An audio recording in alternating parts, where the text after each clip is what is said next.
বাংলাদেশের বড় বড় রাজনীতিবিদেরা ভালো বোঝে, তো ওনারা যে কি বুঝে ওইটা এখনও আমার বোধগম্য নয়।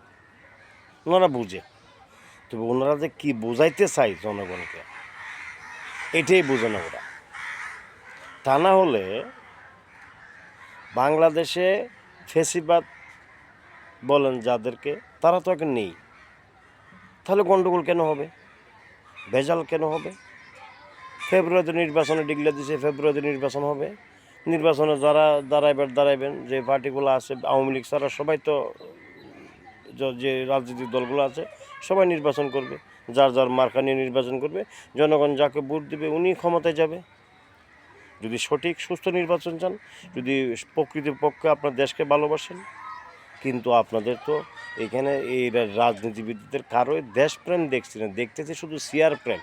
সিআরে কতক্ষণে বসবে, সিআরে বসে লুটপাট করে ব্যাংক লুট করবে, ডাকাতি করবে, জনগণের টাকা লুটে মুটে খাবে। এটাই হচ্ছে উদ্দেশ্য রাজনীতিবিদদের, আর কিছুই নয়।